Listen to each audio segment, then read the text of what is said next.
The blood-red sun cast long shadows across Chisholm Ranch, Texas, as Margaret Lawson pounded frantically on the smokehouse door, her knuckles raw and bleeding. It was 1878, and in the 6 months since she'd arrived in this dusty frontier town, she'd learned that beauty could be as much a curse as a blessing in a place where law was often determined by the strongest man with the quickest draw. "Let me out," she screamed, her voice growing hoarse. The rough-hewn oak door, reinforced with iron bands, refused to budge. The acrid smell of cured meats and wood smoke filled her nostrils as she pressed her face against the narrow gap between the boards, trying to catch a glimpse of her captors. "You can't do this." But they had done it, the Yates brothers, 3 of the most feared men in Wilson County. They'd taken offense when Margaret had refused Byron Yates' unwelcome advances at the general store where she worked. Now they intended to teach the uppity Eastern girl a lesson before moving on to whatever cruel fate they had planned. Outside, dust clouds billowed on the horizon as Preston Blackwell rode hard toward town. At 26, the cowboy had already lived several lifetimes' worth of adventure, working cattle drives from Texas to Montana. His weathered face, tanned by years under the unforgiving western sun, was set in grim determination as he pushed his chestnut gelding to the limit. Preston had been heading back to the Double Bar Ranch where he worked when he'd overheard the Yates brothers boasting about their prize at the saloon in neighboring Cottonwood Springs. He hadn't known Margaret Lawson personally, just seen her a few times at the general store, her auburn hair catching the sunlight as she helped customers. But the thought of anyone being treated like that made his blood boil. As his horse thundered into Chisholm Ranch's Main Street, Preston noted the unusual quiet. Most folks had barricaded themselves indoors when the Yates brothers rode in. He wasn't surprised. Few wanted to cross the trio of outlaws who'd left a trail of misery across 3 counties. "Please. Someone help me."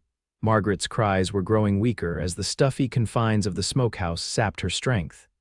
The afternoon heat had turned the small structure into an oven. Sweat plastered her calico dress to her skin, and dark spots danced before her eyes. "Well, look what the wind blew in," drawled a voice from the porch of the saloon. Elijah Yates, the oldest of the brothers, pushed himself away from the post he'd been leaning against. "Ain't you one of Henderson's cowboys? You're a long way from home, son." Preston dismounted slowly, his spurs jingling as his boots hit the packed earth of the street. "I'm not looking for trouble, Yates. I heard you've got a woman locked in the smokehouse behind the butchers." "That true?" Byron and Curtis Yates emerged from the saloon, flanking their older brother.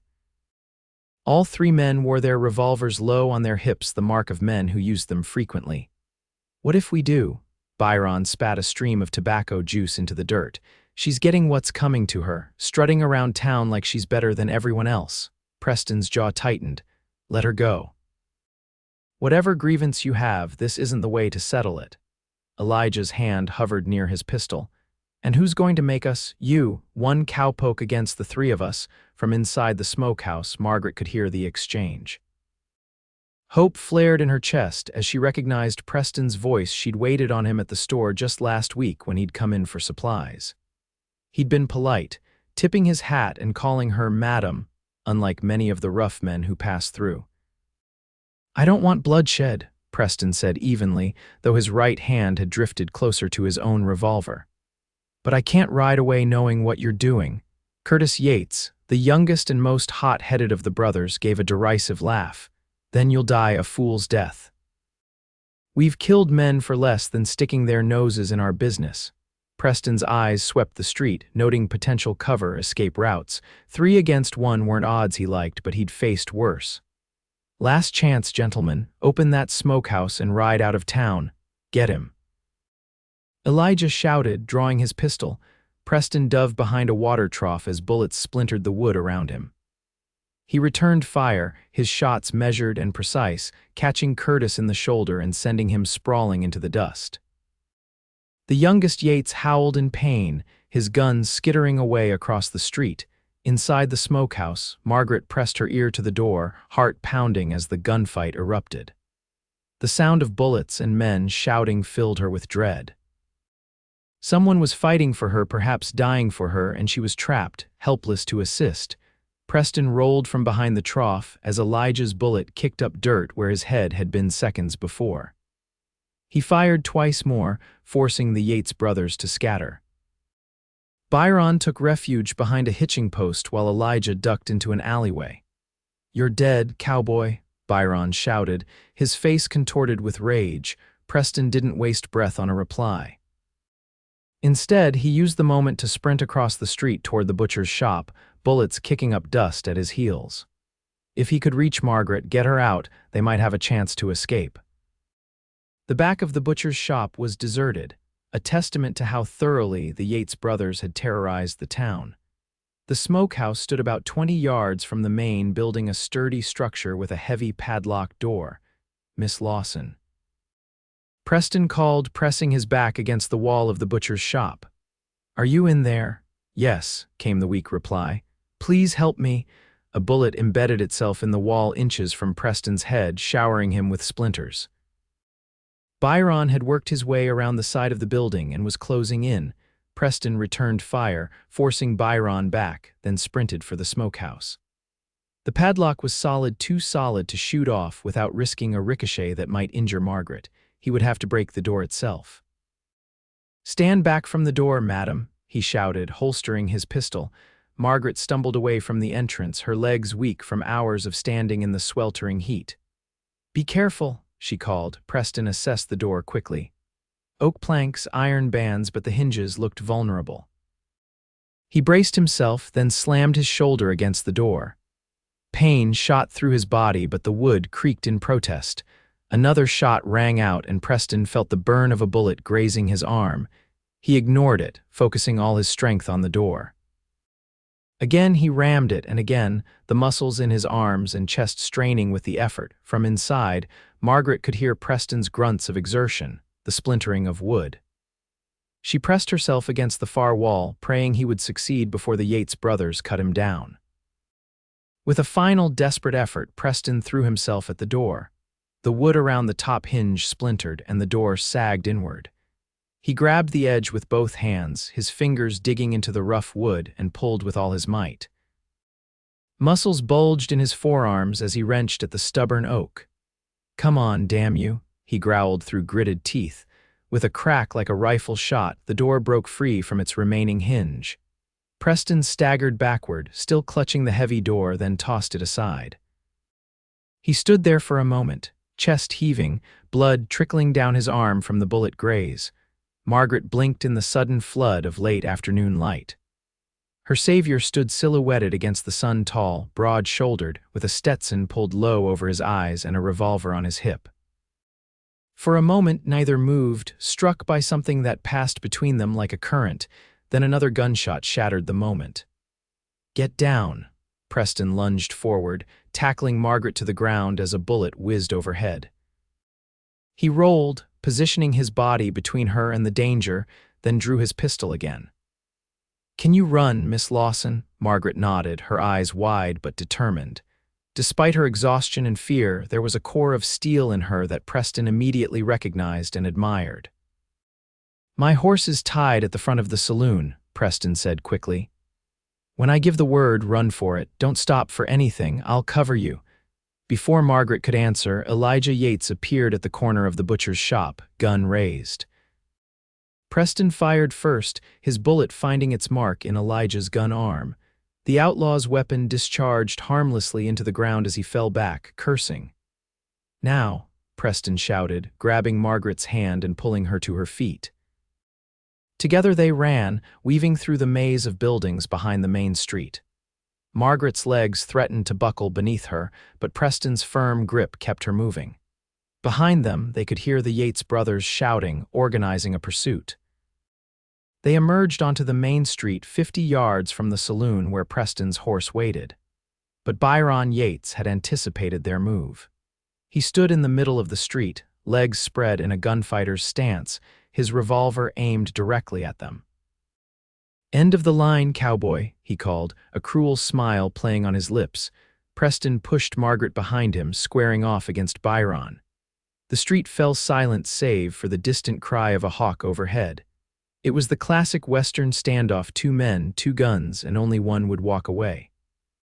Margaret watched in horror, her heart pounding so loudly she was sure everyone could hear it. The man who had freed her, Preston, she'd heard the Yates brothers call him, stood tall and unafraid, though she could see blood staining his shirt sleeve. For what seemed an eternity, neither man moved. Then both drew and fired in the same instant. Byron's bullet whistled past Preston's ear. Preston's found its target, striking Byron in the chest. The outlaw staggered back, a look of disbelief crossing his face before he crumpled to the ground. "Come on." Preston grabbed Margaret's hand again and ran for his horse. He helped her mount, then swung up behind her, his strong arms encircling her waist as he took the reins. "Hold on tight," he ordered, and then they were galloping out of town, leaving Chisholm Ranch and the Yates brothers behind. As they rode, the setting sun painted the vast Texas landscape in shades of gold and crimson. Margaret leaned back against Preston's chest, feeling the steady beat of his heart. For the first time since the Yates brothers had dragged her to the smokehouse that morning, she felt safe. "Thank you," she said, her voice barely audible over the pounding of hooves. "You saved my life." Preston's arms tightened slightly around her. "No need for thanks, Miss Lawson. No decent man could have done differently," but they both knew that wasn't true. Plenty of men in Chisholm Ranch had heard her screams and done nothing, too afraid of the Yates brothers to intervene. It had taken this stranger, this cowboy, to risk everything for a woman he barely knew. As the lights of Chisholm Ranch faded behind them, Margaret felt something stir inside her. Something that, despite the danger they still faced, felt remarkably like hope. The Double Bar Ranch lay nestled in a valley 20 miles east of Chisholm Ranch, its buildings clustered around a spring-fed creek that ran year-round, a rare and precious thing in this part of Texas. As Preston guided his tired horse through the gate, the windows of the main house glowed with lamplight, a beacon in the gathering darkness. "You'll be safe here," Preston assured Margaret as they dismounted. His arm throbbed where the bullet had grazed him, but he ignored it, focusing instead on the exhausted woman beside him. "Mr. Henderson, he owns this spread, is a good man, and his wife, Sarah, will get you sorted out." Margaret swayed slightly on her feet, the day's ordeal finally catching up with her. Without thinking, Preston slipped an arm around her waist to steady her.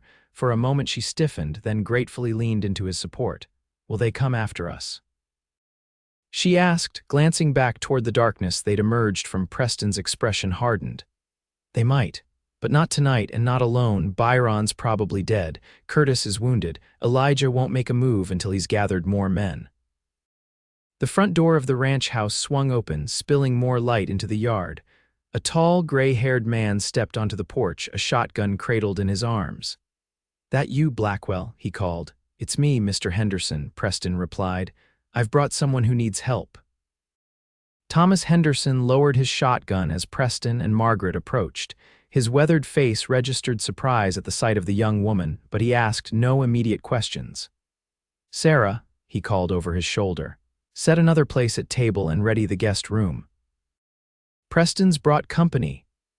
Moments later, Margaret found herself in the warm kitchen of the ranch house, a cup of hot coffee in her hands, and a motherly woman named Sarah Henderson clucking over her like a hen with a single chick. "You poor dear, you're half dead with exhaustion," Sarah said, bustling about the kitchen. "After supper, a hot bath and straight to bed for you. We can talk in the morning." Margaret nodded gratefully, too tired to do more than sip her coffee and answer the few questions the Hendersons put to her. Yes, she was Margaret Lawson from Boston. Yes, she had been working at the general store in Chisholm Ranch. No, she had no family in the area. Preston, meanwhile, had retreated to the washroom to clean and bandage his arm. When he returned, Sarah Henderson insisted on examining his handiwork, fussing over the wound until he gently but firmly assured her it was just a graze and would heal fine. Over a simple but hearty meal of beef stew and fresh bread, Preston explained to Thomas Henderson what had happened in Chisholm Ranch. The older man's face darkened as he listened. "The Yates brothers have been a scourge on this country for too long," he said when Preston finished. "Should have been hanged years ago." "Will they come here?" Sarah asked anxiously, glancing at Margaret. Thomas exchanged a look with Preston. They might, but we'll be ready if they do. The double bar has 15 good men, and I reckon Sheriff Mills over in Cottonwood Springs would be happy to have an excuse to go after the Yates gang. Margaret set down her spoon, suddenly unable to eat another bite. I never meant to bring trouble to your home, she said quietly. Perhaps I should move on. Nonsense, Sarah said firmly. This is the safest place for you right now. Besides, where would you go? It was a question Margaret had no answer for. She had come west following the death of her parents, hoping to make a fresh start. Now, 6 months later, she was homeless and in danger, with nothing to her name but the clothes she wore. You'll stay here until we sort this out, Thomas said with finality. Preston did right bringing you to us. After supper, true to her word, Sarah prepared a bath for Margaret in a small room off the kitchen. The hot water and scented soap were luxuries Margaret hadn't enjoyed since leaving Boston, and despite her worries, she felt some of the tension leave her body as she washed away the dirt and fear of the day. Sarah had provided a nightgown and robe slightly too large but clean and soft, and shown her to a small but comfortable bedroom at the back of the house. Margaret had expected to lie awake, reliving the horrors of the day, but exhaustion claimed her almost as soon as her head touched the pillow. Preston, meanwhile, sat on the porch with Thomas Henderson, sharing a bottle of whiskey and discussing what to do next. I should ride to Cottonwood Springs tomorrow, talk to Sheriff Mills, Preston said, staring out into the darkness. The Yates brothers won't let this go. Henderson nodded slowly. Take 2 of the boys with you. I don't want you riding alone until this is settled. Preston took another sip of whiskey, feeling its burn down his throat. I'm sorry for bringing trouble to your door, sir. The older man waved away the apology. You did what any man with a backbone would do. Can't fault you for that. He paused, studying Preston's face in the lamplight, though I suspect there might be more than simple decency at work here. Preston said nothing, but his thoughts drifted to the moment he'd torn down the smokehouse door and seen Margaret standing there afraid but defiant, her green eyes flashing with a spirit that captivity hadn't broken. Something had shifted inside him then, something he wasn't ready to name. She's a beautiful woman, Henderson observed mildly, and from what you've told me, brave too. Don't blame you for noticing. It's not like that, Preston protested, perhaps too quickly. I just couldn't ride away and leave her to those animals. Henderson chuckled softly. If you say so, son. He stood, stretching his back. Best get some sleep. Tomorrow's likely to be a long day. Preston remained on the porch after Henderson went inside, nursing his whiskey and keeping watch. The night was clear, stars scattered like diamond dust across the vast Texas sky. Somewhere in the distance, a coyote howled, and closer by, the horses shifted restlessly in the corral. He touched the bandage on his arm, wincing slightly at the sting. It had been foolish to challenge the Yates brothers alone, he knew that. Yet he couldn't bring himself to regret it, not when he thought of what might have happened to Margaret if he hadn't. Finally, he headed to the bunkhouse where he shared quarters with the other ranch hands. As he stretched out on his bunk, ignoring the good-natured ribbing from his fellow cowboys about rescuing damsels, Preston found himself wondering what Margaret's life had been like before she came west. What had brought her to a rough place like Chisholm Ranch, and what would she do now? Questions without answers lulled him into an uneasy sleep, where he dreamed of green eyes and a smokehouse door that refused to yield no matter how hard he fought to break it down. Morning arrived with the crowing of roosters and the smell of coffee and bacon. Margaret awoke disoriented, momentarily forgetting where she was until the events of the previous day came rushing back. She dressed quickly in her own clothes, which Sarah had washed and pressed, and made her way to the kitchen. Sarah Henderson was already there, bustling between the stove and the large wooden table. "Good morning, dear," she greeted Margaret warmly. "Did you sleep well?" "Better than I expected," Margaret admitted, accepting a cup of coffee with gratitude. "Is there anything I can do to help?" Sarah smiled, appreciating the offer. "You can set the table if you'd like. The men will be in from the barn soon, hungry as wolves." As Margaret arranged plates and cutlery, she asked tentatively, Where is Mr. Blackwell? I wanted to thank him properly for yesterday. Preston rode out at first light with 2 of our boys, Sarah explained, cracking eggs into a large skillet. They've gone to Cottonwood Springs to speak with the sheriff about the Yates brothers. Seeing Margaret's face fall, she added kindly, they'll be back by supper time, I expect. Throughout the day, Margaret made herself useful around the ranch house, helping Sarah with the washing and mending. The work was familiar, not so different from the chores she'd done at home in Boston, and the routine was comforting after the chaos of the previous day. Thomas Henderson spent most of the morning with his foreman, organizing the ranch hands into patrol groups. The double bar was taking no chances. Armed cowboys were stationed at strategic points around the property, watching for any sign of the Yates brothers or their associates. Late in the afternoon, Sarah found Margaret sitting on the back porch staring out at the distant hills. "Penny for your thoughts," the older woman said, settling into a rocking chair beside her. Margaret smiled faintly. "I was just thinking about how quickly life can change. Yesterday morning I was arranging bolts of calico in the general store. Now I'm a fugitive." "Not a fugitive, dear, a victim," Sarah corrected gently. "There's a difference." "Perhaps," Margaret said, "but I still don't know what I'm going to do. I can't stay here indefinitely, imposing on your hospitality." Sarah's rocking chair creaked rhythmically as she considered this. "You know, we could use some help around here. I'm not as young as I once was, and the ranch keeps growing. Thomas has been after me to hire a housekeeper for months." Margaret turned to her in surprise. "Are you offering me a position?" "If you'd like it," Sarah said. "The pay wouldn't be much, but you'd have a roof over your head, food on your plate, and you'd be safe, at least until this business with the Yates brothers is settled." Tears sprang unexpectedly to Margaret's eyes. After months of struggling to make ends meet in Chisholm Ranch, the simple kindness of this offer overwhelmed her. "I don't know what to say." Sarah patted her hand. "You don't have to decide right away, think about it." The sound of hoofbeats interrupted their conversation. Both women rose, shading their eyes against the late afternoon sun as 3 riders approached from the east. "It's Preston and the boys," Sarah said with relief, recognizing the horses. "And they're all in one piece, thank the Lord." Margaret's heart quickened at the sight of Preston riding toward them, his broad shoulders straight and confident in the saddle. In the golden light of the setting sun, with his Stetson pushed back on his head and his rifle resting across his saddle, he looked every inch the hero from the dime novels Eastern girls whispered about. As the men dismounted, Thomas Henderson emerged from the barn to greet them. Margaret and Sarah moved closer to hear the news. "Sheriff Mills is gathering a posse," Preston reported, removing his hat and wiping sweat from his brow. "He's been wanting to move against the Yates gang for months. This gives him the excuse he needed."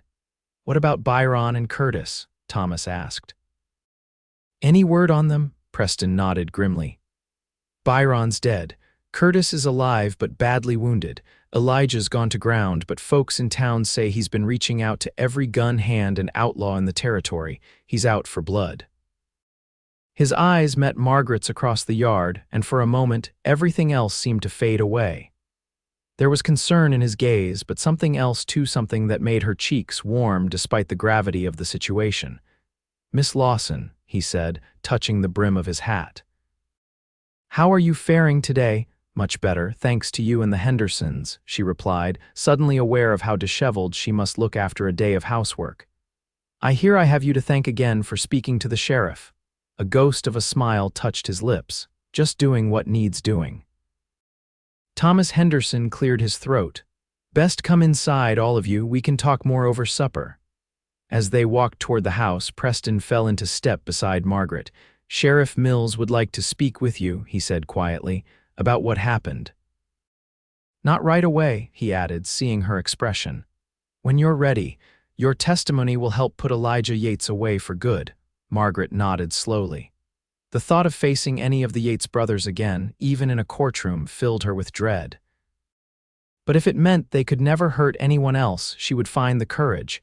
"I'll do whatever I must," she said. Preston studied her face, noting the determination beneath the fear. "You're a brave woman, Miss Lawson." Before she could respond, they reached the house. where Sarah was already ushering everyone toward the dining room. The conversation during supper revolved around ranch business and preparations for defense, with occasional updates on the Yates situation.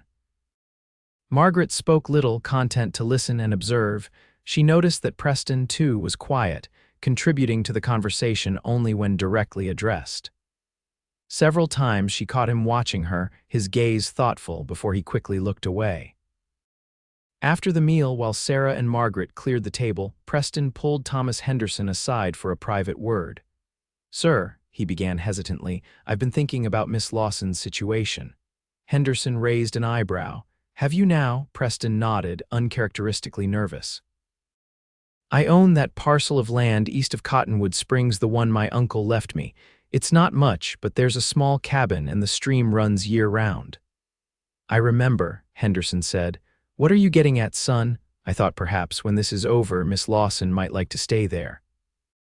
"As a caretaker, of course," he added quickly. "I'm not suggesting anything improper, just that she needs a place and I have one sitting empty." Henderson stroked his chin thoughtfully. "That's mighty generous, Preston, though Sarah was just saying she could use help around here."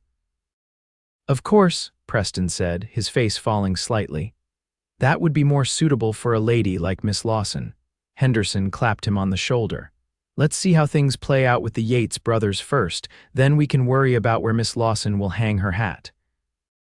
Later that evening, Preston found Margaret alone on the front porch, wrapped in a shawl Sarah had lent her. The night was cool, stars beginning to appear in the darkening sky. "Mind if I join you?" he asked, hovering in the doorway. Margaret gestured to the empty chair beside her. "Please do." For a few minutes they sat in companionable silence, listening to the night sounds of the ranch, distant lowing of cattle, the hoot of an owl, the soft conversation of the cowboys standing watch nearby. "Mr. Henderson tells me you've worked for him for 3 years," Margaret said finally. Preston nodded. "Best boss I've ever had, treats his men fair, runs an honest operation." And before that, he shifted in his chair, unused to talking about himself. "Bit of everything. Cattle drives mainly, spent some time up in Montana Territory, Wyoming. Even tried my hand at mining in Colorado, but that didn't take." "A true wanderer," Margaret observed. "I suppose I was," he agreed. "Until I came to the double bar, feels like home now." He hesitated, then asked, "What about you, Miss Lawson? What brought you all the way from Boston to Chisholm Ranch?" Margaret's fingers twisted in the fringe of her shawl. "My parents died last year, influenza. There was nothing left for me in Boston after that, just memories and debts." She looked out at the star-filled sky. "I had read about the West in books and newspapers. It seemed like a place where one could start fresh." "And has it been what you expected?" A small, sad smile curved her lips. "Not entirely. The landscapes are more beautiful than I imagined, but the hardships more severe, and the loneliness." She trailed off, then squared her shoulders. "But I'm not sorry I came, despite everything." Preston wanted to reach out to take her hand, but restrained himself. "The West can be harsh," he said instead, "but it rewards courage, and from what I've seen, you have plenty of that." She looked at him then, really looked at him, studying his face in the soft light spilling from the windows. He was handsome in a rugged way, strong jaw, straight nose, eyes that seemed to see more than most. But it was the kindness in those eyes that drew her, the decency that had driven him to risk his life for a woman he barely knew. "Why did you do it?" she asked suddenly. "Why did you come for me yesterday?" Preston's gaze didn't waver. "Because it was right." "Many men know what's right but do nothing," she countered. "You could have been killed." He was silent for a long moment, considering his words carefully. "When I was 16, I watched 3 men drag a young woman from her home in a small town in Kansas. No one moved to help her, including me. I was just a boy, scared and useless." His voice roughened with the memory. "I never knew what happened to her, but I promised myself that if I ever faced such a situation again, I would not stand by." Margaret's heart ached for the boy he had been and for the man that boy had become. Without thinking, she reached out and touched his hand lightly. "Thank you for keeping that promise." Their eyes met, and something electric passed between them, a connection that transcended their brief acquaintance. For a breathless moment, Margaret thought he might lean forward, might close the distance between them. Instead, Preston gently withdrew his hand and stood. "It's getting late, and tomorrow will come early. Best get some rest, Miss Lawson." "Of course," she said, hiding her disappointment behind a polite smile. "Good night, Mr. Blackwell." "Preston," he corrected softly. "My friends call me Preston." "Then good night, Preston," she amended, "and thank you again." He tipped his hat, a gesture both formal and endearing, before disappearing into the darkness toward the bunkhouse. Margaret remained on the porch a while longer, her thoughts in turmoil. She had come west seeking a new beginning, never imagining it would include being locked in a smokehouse, rescued by a cowboy who tore down doors with his bare hands, or finding refuge on a cattle ranch while outlaw brothers hunted her. Yet as she finally rose and went inside, Margaret realized she felt more alive than she had in months. Perhaps this was the real West, not the romanticized version from dime novels, but a place of danger and beauty, cruelty and kindness, where life was lived on the edge and each moment mattered. The next 3 days passed in an uneasy routine. The ranch continued its operations, but with heightened vigilance. Armed cowboys patrolled the boundaries, and no one ventured far alone. Sheriff Mills sent word that his posse was tracking Elijah Yates and his associates but had not yet located them. Margaret settled into life at the Double Bar, helping Sarah with household tasks and learning the rhythms of ranch life. She saw Preston only at mealtimes, as he was busy with his regular duties plus extra security patrols. Their interactions were polite but brief, though she often caught him watching her when he thought she wasn't looking. On the 4th day, everything changed. Preston was mending fence in the north pasture with 2 other cowboys when they spotted a dust cloud approaching from the direction of Cottonwood Springs. They mounted immediately, riding to intercept the newcomers. It was Sheriff Mills and his deputy, their horses lathered from hard riding. "Yates has gathered a dozen men," Mills said without preamble. "They're planning to hit the Double Bar at dawn tomorrow. We captured one of his scouts this morning and persuaded him to talk." Preston's blood ran cold. "How certain are you about this?" "Certain enough," Mills said grimly. "I've sent for reinforcements from the county seat, but they won't arrive before tomorrow afternoon. We'll have to hold Yates off until then." Preston nodded, his mind already calculating distances, manpower, defensive positions. "We'd better get back to the ranch house and inform Mr. Henderson." An hour later, the main room of the ranch house had been transformed into a command center. Thomas Henderson, Sheriff Mills, Preston, and the ranch foreman huddled around a crude map of the Double Bar, planning their defense. Sarah, Margaret, and the cook's wife had been busy preparing food and bandages, listening anxiously to the men's conversation. "We have 18 men total," Henderson summarized. 15 of our own, plus the sheriff and deputy and Preston. "Yates reportedly has 12, but they're all hardened gunmen." "We have the advantage of position," Preston pointed out. "They'll have to cross open ground to reach the main buildings." Sheriff Mills nodded. "If we can position men here, here, and here," he indicated points on the map, "we can create a crossfire. With luck, they'll turn tail after the first volley." "And if they don't?" Sarah asked quietly from the doorway. The men exchanged grim looks. "Then we fight," Thomas said simply. "And pray our ammunition holds out longer than theirs."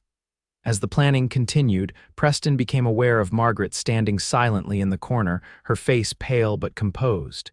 He moved to her side.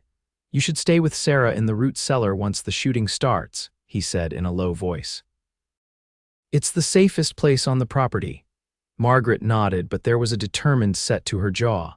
"I know how to shoot, you know, my father taught me." Preston blinked in surprise. "That may be, but I'm not hiding in a cellar while men die protecting me," she interrupted. "I can load weapons, if nothing else." Before Preston could argue, Thomas Henderson called him back to the map. The discussion continued late into the evening as they finalized their defensive strategy. Men were dispatched to their positions, supplies distributed, and final preparations made. As night fell, an eerie quiet settled over the ranch. Most of the defenders were at their posts, leaving only Preston, Thomas, and Sheriff Mills in the main house with the women. Best try to get some sleep, Thomas advised. Dawn will come soon enough, but sleep proved elusive for Margaret. She lay in bed fully dressed, listening to the occasional footsteps of men changing guard positions outside. Through her window, she could see the waning moon casting silver light over the yard. A soft knock at her door startled her.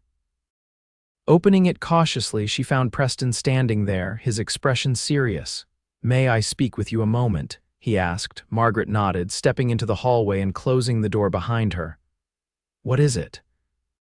In the dim light of the oil lamp hanging in the corridor, his face looked drawn, shadows accentuating the strong lines of his jaw and cheekbones. "I want you to take this," he said, pressing something into her hand.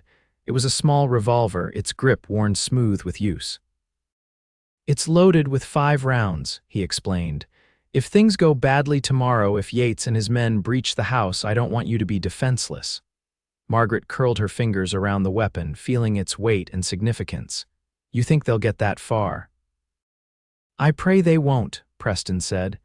"But I've learned it's better to be prepared for the worst while hoping for the best." She looked up at him, struck by the intensity in his gaze. "I never asked for any of this, for people to risk their lives for me." "No one ever does," he said softly. "But that doesn't change what's right." He hesitated, then added, "Margaret, if I don't make it through tomorrow, don't," she interrupted, suddenly afraid of what he might say. "Don't speak that way." Preston reached out, his calloused fingers brushing a strand of hair from her face with unexpected gentleness. "I just want you to know that meeting you, even under these circumstances, has been a gift I hadn't looked for." Margaret's heart hammered in her chest. Preston, the sound of a door opening down the hall interrupted whatever she might have said. They stepped apart quickly as Thomas Henderson emerged from his room. "Everything all right?" he asked, glancing between them. "Yes, sir," Preston said, his professional demeanor returning. "Just checking that Miss Lawson has everything she needs." Henderson nodded, though his expression suggested he wasn't entirely convinced. "Best get some rest, both of you. Tomorrow's likely to be the longest day we've seen in a while." With a last meaningful look at Margaret, Preston headed back downstairs to make a final round of the defenses. Margaret returned to her room, the revolver clutched in her hand, her mind spinning with unspoken words and unfulfilled possibilities. Dawn broke with deceptive beauty, painting the eastern sky in shades of pink and gold. Margaret, who had finally dozed off just before sunrise, awoke to the sound of hushed activity below. She quickly freshened up and made her way downstairs, the revolver Preston had given her hidden in the pocket of her skirt. The main room was a hive of controlled activity. Sarah and the cook's wife were serving coffee and a hasty breakfast to men rotating off guard duty. Sheriff Mills stood by the window, field glasses trained on the eastern approach to the ranch. Thomas Henderson and Preston were checking weapons, their faces grave. "Any sign of them?" Margaret asked, accepting a cup of coffee from Sarah. "Not yet," Sheriff Mills replied without lowering his glasses. "But they'll come. Men like Elijah Yates don't make threats they don't intend to keep." Preston looked up as Margaret entered, his eyes automatically assessing her. She had pulled her auburn hair back in a simple knot and wore a plain blouse and skirt, practical clothing that would allow her to move quickly if necessary. The sight of her, composed and determined despite the danger, stirred something in his chest. "Did you sleep?" he asked quietly when she approached the table where he was loading shotgun shells. "A little," she admitted. "You," he shook his head. "Too much to do?" Their conversation was interrupted by a sharp exclamation from Sheriff Mills. "Riders coming, at least a dozen, approaching from the east." Everyone froze for an instant, then burst into action. Thomas Henderson began issuing final orders. Men hurried to their defensive positions. Sarah ushered the cook's wife toward the root cellar, then turned to Margaret. "Come, dear, we need to. I'm staying," Margaret said firmly. "I can help." Thomas Henderson overheard and frowned. "Miss Lawson, this is no place for 'with all due respect,' Mr. Henderson," Margaret interrupted. "They're coming for me. I won't cower in a cellar while others fight my battle." Preston stepped forward. "She knows how to shoot," he said, surprising everyone, including Margaret, "and we need every pair of hands." After a moment's hesitation, Thomas nodded. All right, but stay inside, away from the windows. Help Sarah with the wounded if it comes to that. Preston gave Margaret a quick nod of approval before joining Sheriff Mills at the window. Through the field glasses, he could now make out individual riders approaching at a deliberate pace, rifles glinting in the morning sun. Elijah Yates is in front, Mills reported. I recognize that dun horse of his. Henderson turned to his wife. Sarah, take Margaret to the back room and start preparing bandages. We'll call if we need you. As the women left, Preston took up position at a window overlooking the main approach to the ranch house, his Winchester repeater cradled in his arms. The barn and bunkhouse to his right were similarly defended, creating a triangle of firepower that any attackers would have to navigate. How do you want to play this, Sheriff? Henderson asked. Mills never took his eyes from the approaching riders. Let them come within hailing distance. I'll give them one chance to turn back peacefully, then we open fire. The minutes crawled by as Yates and his men approached, their progress deliberate, almost leisurely, designed to fray the defenders' nerves. When they were about 200 yards out, they halted in a loose line. Elijah Yates urged his horse forward a few paces. Even at this distance, Preston could make out the man's arrogant posture, the way he sat his horse as if he owned the world and everyone in it. Sheriff Mills stepped onto the porch, keeping within the cover of the support posts. That's far enough, Yates, he shouted. You and your men are trespassing on private property, Elijah's laugh carried across the distance. We've come for the girl, Mills. Send her out and the rest of you can live. Not going to happen, Mills called back. You're wanted for kidnapping, attempted murder, and a list of other crimes longer than my arm. Surrender now and face justice. Justice? Elijah spat. The only justice I'm interested in is what I'll do to that Boston bitch and the cowboy who killed my brother.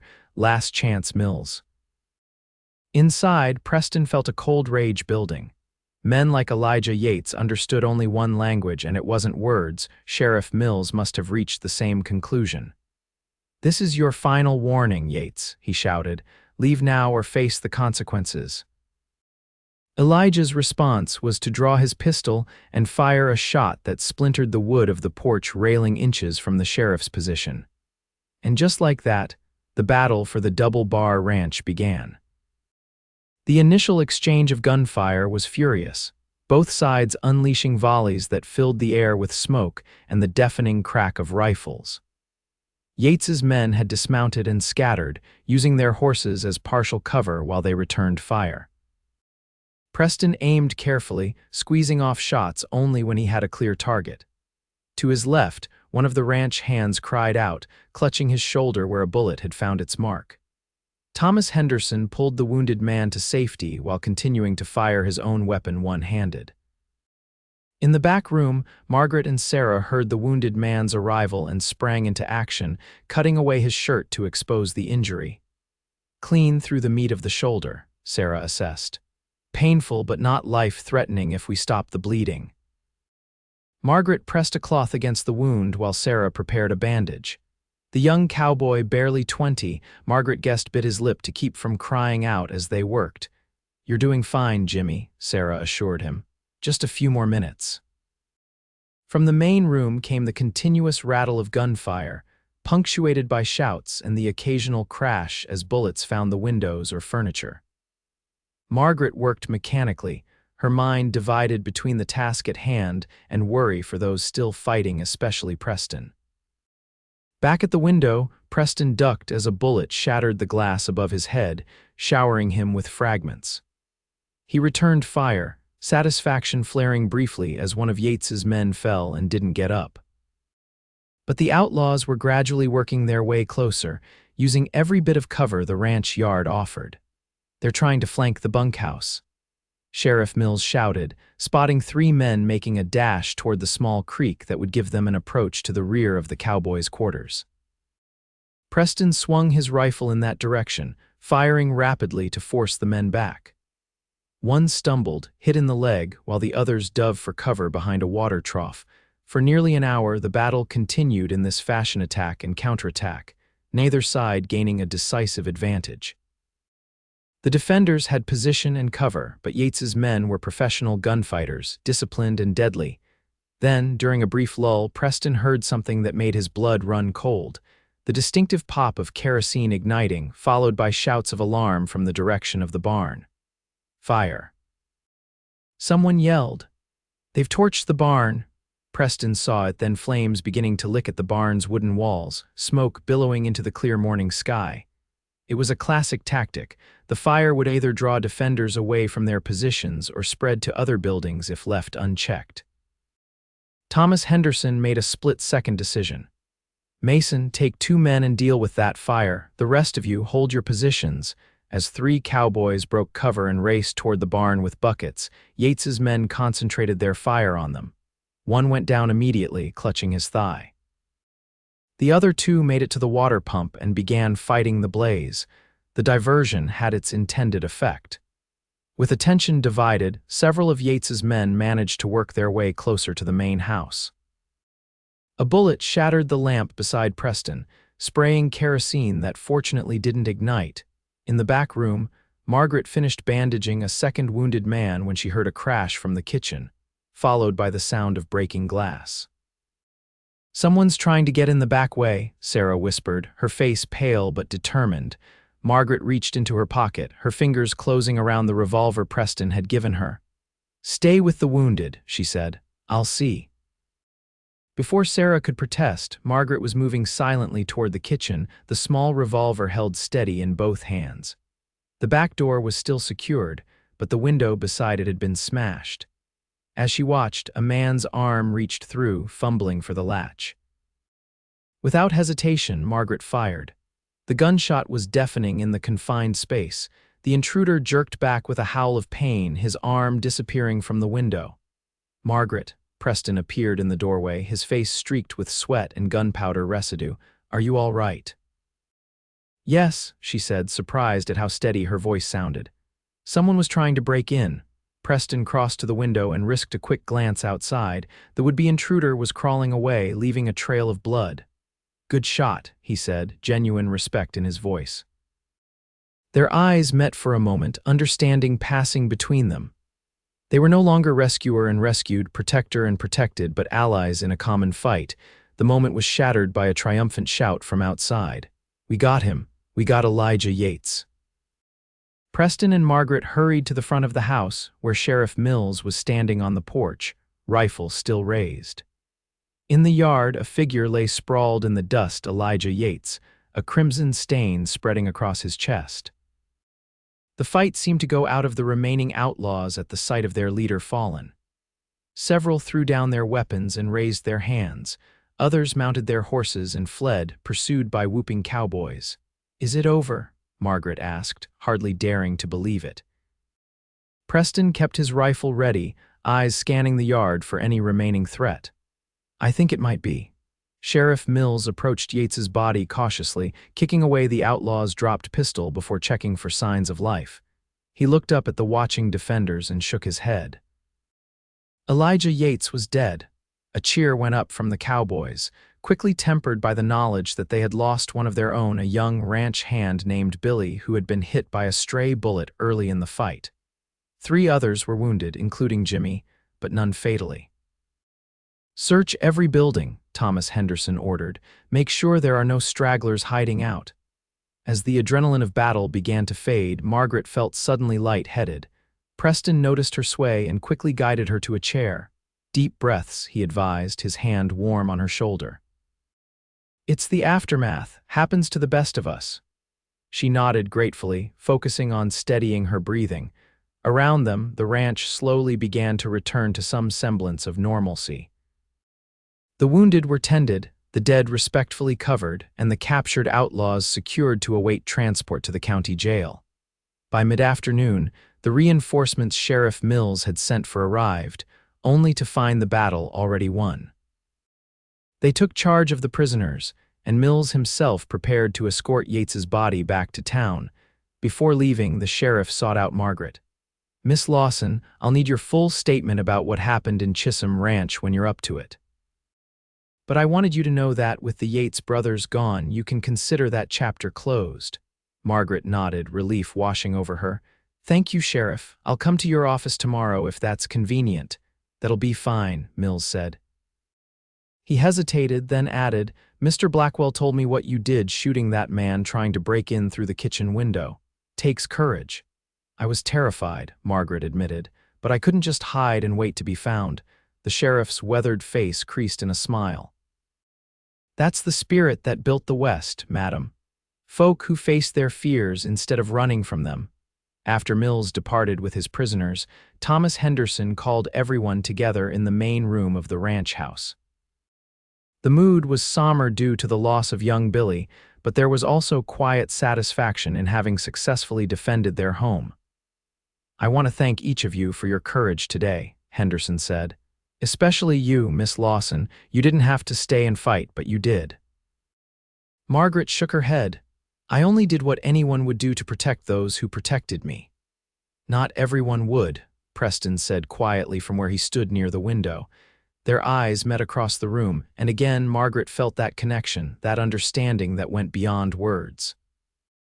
As the gathering broke up, Preston approached her. "Walk with me," he asked. "I could use some fresh air." Together they stepped out onto the porch. The sun was beginning its westward descent, casting long shadows across the ranch yard. The smell of smoke from the barn fire still hung in the air, but the damage had been contained to one corner of the structure. "What will you do now?" Preston asked as they walked slowly away from the house. Margaret considered the question. "Sarah has offered me a position here as housekeeper." "I heard," Preston said. "It's a good offer. The double bar is a fine place to work." "Yes," she agreed, "but I'm not sure if it's right for me." Preston stopped, turning to face her. "What would be right for you, Margaret?" The directness of his question took her by surprise. She had been asking herself the same thing since coming west, searching for a place where she truly belonged. Boston had been home once, but there was nothing for her there now. Chisholm Ranch had been merely a stopping place, never a destination.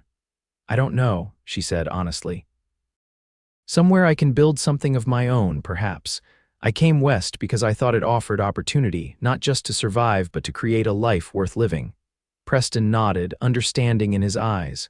"I might have a proposition for you if you're interested." "A proposition?" Margaret raised an eyebrow, unsure what to expect. "I own a small piece of land east of Cottonwood Springs," Preston explained. 40 acres with a creek running through it. There's a cabin, not much more than a shack really, but it could be fixed up." He hesitated, suddenly uncertain. "I've been meaning to work on it, maybe start a small horse breeding operation there someday. But with my duties here at the double bar, I haven't had the time." Margaret waited, sensing there was more to this proposition than he was saying. Preston took a deep breath. "What I'm trying to say badly is that I could use a partner, someone to help turn that patch of dirt into something worthwhile." His eyes held hers. "Someone like you, Margaret." Her heart skipped a beat. "Are you asking me to be your business partner, Preston?"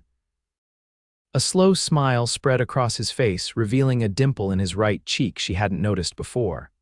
"I'm asking for more than that, and you know it." The directness of his admission startled a laugh from her. "We barely know each other."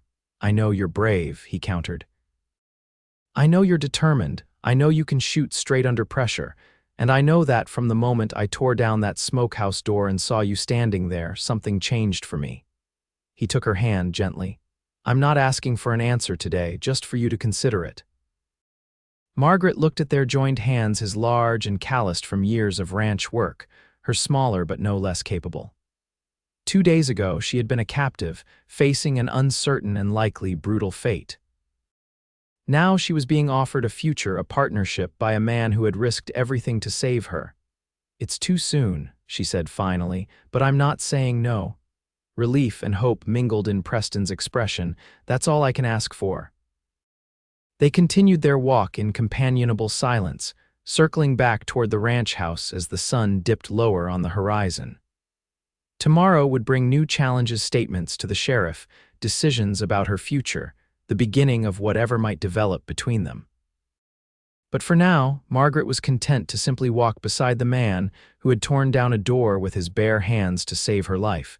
2 weeks passed quickly at the Double Bar Ranch. The events of the battle faded into memory as the routine of ranch life reasserted itself. Fences were mended, cattle tended, and the damaged corner of the barn rebuilt. Margaret had given her statement to Sheriff Mills, providing the final evidence needed to close the case on the Yates brothers and their associates. The story had spread throughout the county, growing with each retelling until Preston had become something of a local legend, the cowboy who had single-handedly challenged the dreaded Yates gang and emerged victorious. Preston himself found the attention uncomfortable and did his best to avoid it. He continued his duties at the double bar, but Thomas Henderson had noticed a change in his foreman, a restlessness, a tendency to ride out to his own property whenever he could spare a few hours. Margaret, meanwhile, had been considering Preston's proposition. She had accepted Sarah's offer of employment temporarily, helping with the household while she decided her next move. The work was pleasant enough, and the Hendersons treated her like family rather than a servant.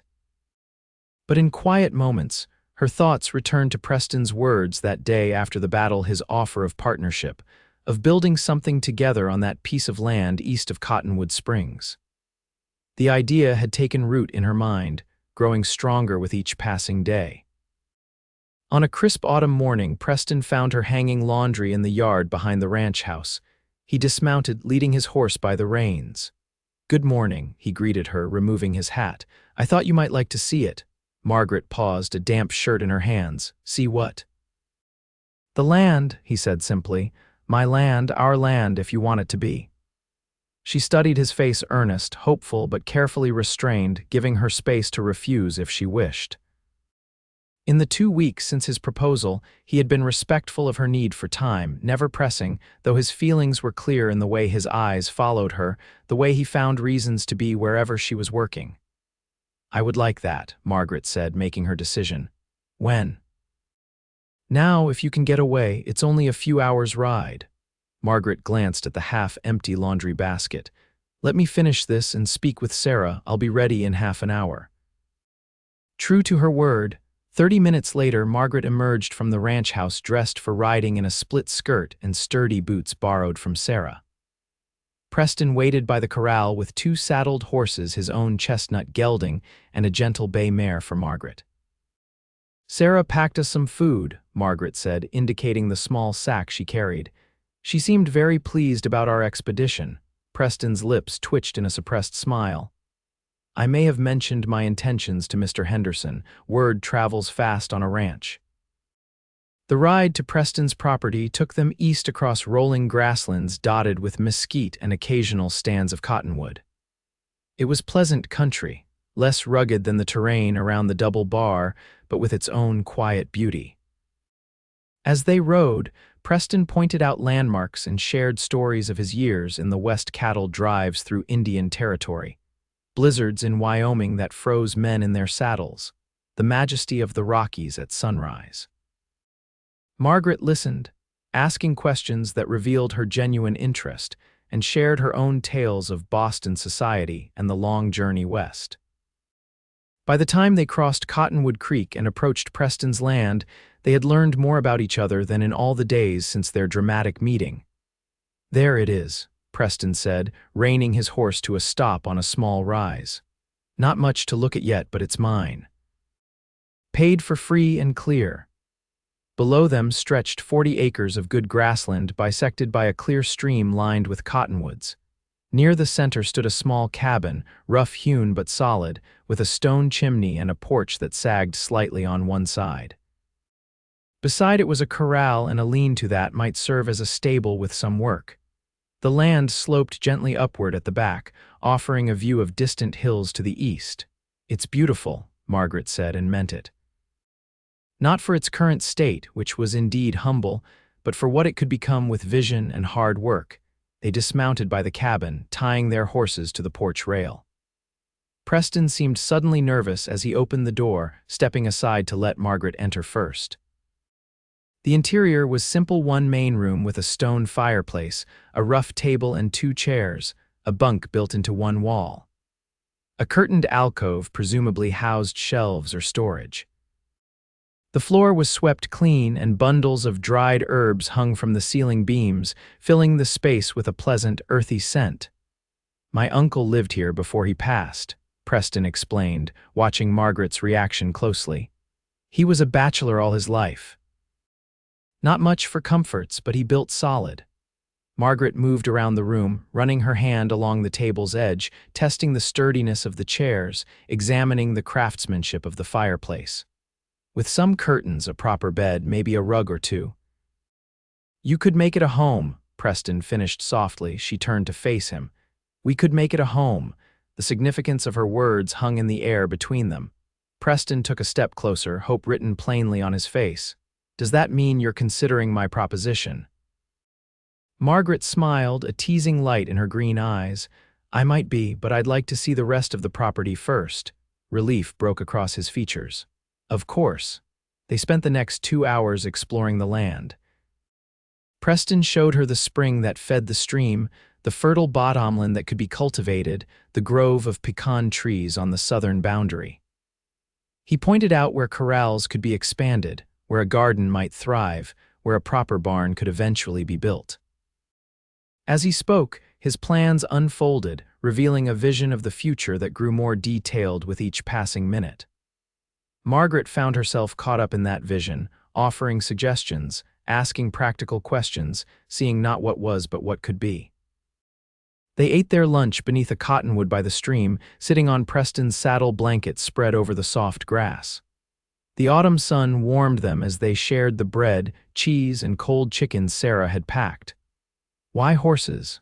Margaret asked, curious about his specific ambition. Preston's eyes lit up. "I've always had a way with them, and there's good money in breeding and training quality stock, cow ponies, carriage horses, maybe even some with racing blood eventually." He gestured toward the grassy meadow. "This land has everything they need: good grass, clean water, room to run." "It would take capital to start," Margaret observed. "Good breeding stock isn't cheap." Preston nodded, impressed by her practical thinking. "I've been saving, almost enough for a few good mares and a stallion to start. It would be small at first, but if we did it right, we could build something lasting," she finished. For a moment they were silent, each contemplating what lasting might mean, not just a business, but a life shared. "There's something else I should tell you," Preston said finally. "About why I came west." Margaret waited, sensing this was important. "My father was a drunk," Preston began, his voice matter of fact but with an underlying tension. "Mean one, too. My mother died when I was 12, and after that, there was nothing to stop him taking out his failures on me and my sister." Margaret's heart constricted. "Preston, you don't have to, I want you to know," he insisted gently. "When I was 16, I couldn't take it anymore. I grabbed my sister and we ran, made it to my mother's cousin in Ohio. She took Emily in, raised her proper, but there wasn't room for me too, so I headed west." "How old was your sister?" 10, his jaw tightened at the memory. "Last letter I got, she was married to a shopkeeper in Columbus." "Seems happy." Margaret reached out, touching his hand. "You saved her." Preston looked down at their joined hands. "I tried, and I've been trying to build something worthy of that ever since." He met her gaze.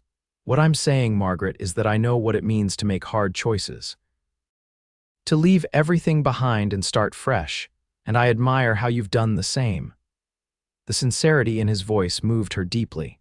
Here was a man who understood what it meant to remake oneself, to face the unknown with courage because the alternative was unthinkable. A man who had torn down a door with his bare hands because he couldn't stand by while someone suffered. "I think," Margaret said slowly, "that we would make good partners." Preston Blackwell, his hand tightened around hers. "Partners in business or in everything," she said simply. The joy that spread across his face was like sunrise breaking over the plains. He moved closer, his free hand coming up to touch her cheek with a gentleness that belied his strength. "May I?" Margaret nodded, her heart racing as he leaned in. His lips met hers in a kiss that began tentatively but quickly deepened as she responded. Her hands found their way to his shoulders, feeling the solid warmth of him as his arms encircled her waist. When they finally broke apart, both were breathless. Preston rested his forehead against hers, his eyes closed as if savoring the moment.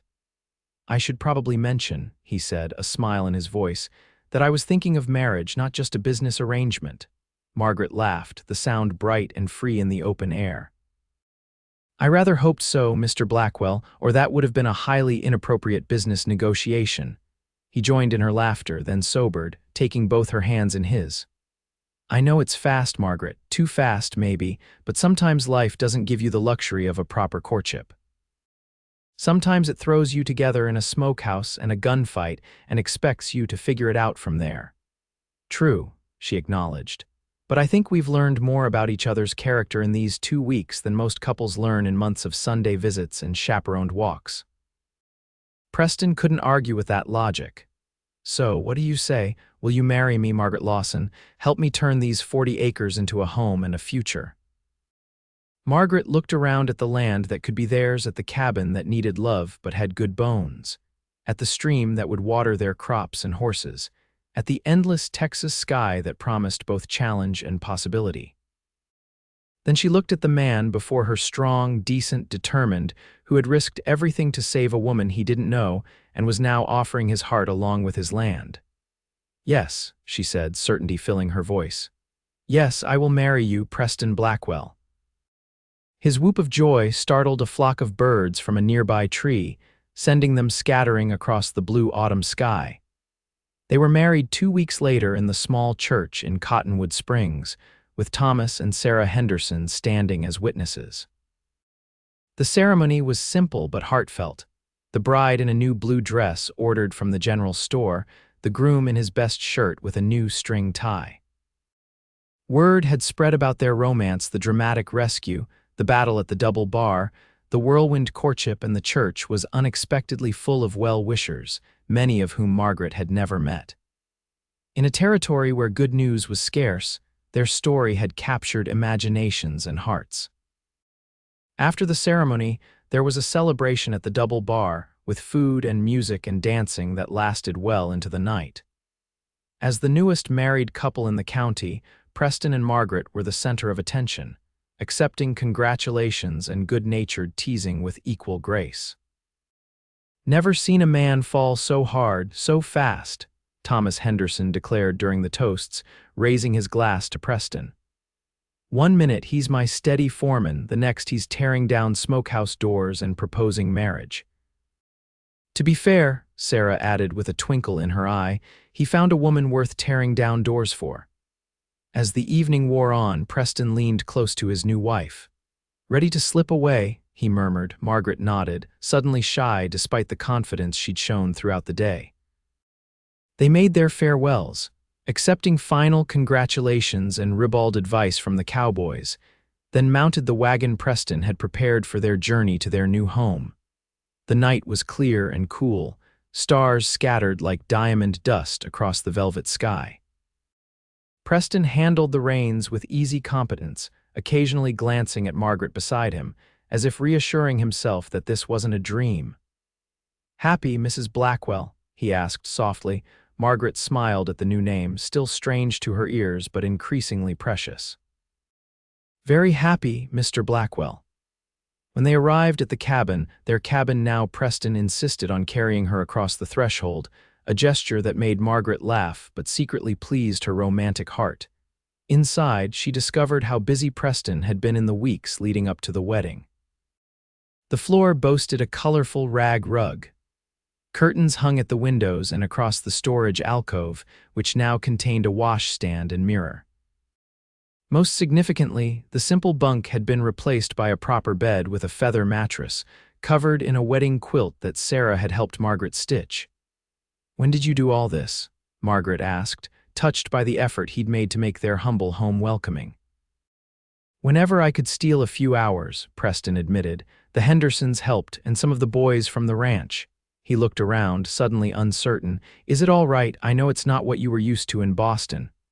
Margaret silenced his doubts with a kiss. "It's perfect," she said firmly. "Because it's ours." Later, as they lay together in their new bed, the intimacy of marriage no longer a mystery but a shared joy, Margaret rested her head on Preston's chest, listening to the steady beat of his heart. "I never expected this," she murmured. When I came west, I was just hoping to survive, to find some small place for myself. Preston's hand stroked her hair, his touch gentle. And instead, I found you. She propped herself up on one elbow to look at his face in the moonlight streaming through the window. A man who tore down a door with his bare hands to save me. Preston smiled, his fingers tracing the curve of her cheek. Best thing I ever did. In the years that followed, the small ranch which they named New Beginning flourished under their joint care. Preston's knowledge of horses and Margaret's head for business proved a formidable combination. They started small with 3 mares and a stallion, but by their 5th anniversary, the Blackwell horses were becoming known throughout the county for their quality and training. The cabin expanded too, gaining a proper kitchen, a 2nd bedroom, and eventually a 3rd when their son Thomas was born in the summer of 1882. 2 years later, their daughter Emily joined the family, named for Preston's sister who came from Ohio to visit her brother's new family and fell in love with Texas. Life wasn't always easy. There were droughts and harsh winters, a year when a sickness swept through their horses, taking 3 valuable animals, and the constant challenges of building a business in a frontier that was slowly but surely being tamed.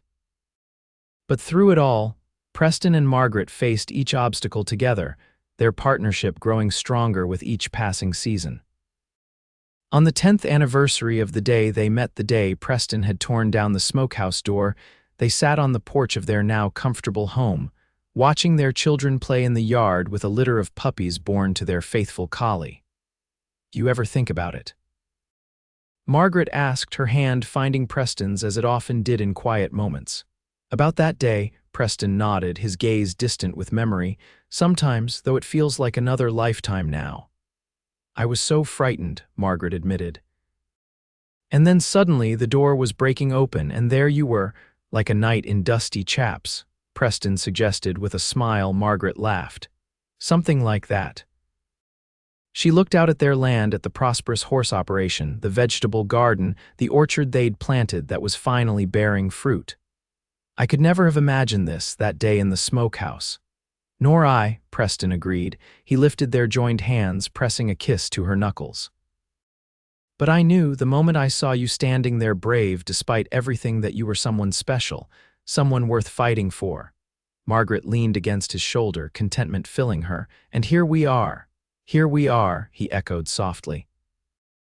As the sun began to set, painting the Texas sky in shades of gold and crimson, their children's laughter rang out across the land they had built together, a sound of pure joy that echoed the happiness in their own hearts. From terror and violence had come this: a home, a family, a love that had only grown stronger with each passing year. The girl in the smokehouse and the cowboy who had torn down the door with his bare hands had found not just rescue that day, but a future neither could have imagined. And as twilight deepened into evening, stars appearing one by one in the vast Texas sky, Preston and Margaret Blackwell knew with absolute certainty that they had built something lasting, a legacy of courage, determination, and love that would endure long after they were gone. In that moment, sitting on their porch with their children playing nearby and their hands intertwined, they understood the true meaning of home. Not just a place, but a feeling. Not just a building, but a shared history of challenges met and overcome together. Not just a beginning, but a continuing story written day by day, year by year in the book of their shared life, and it was good. Very good indeed.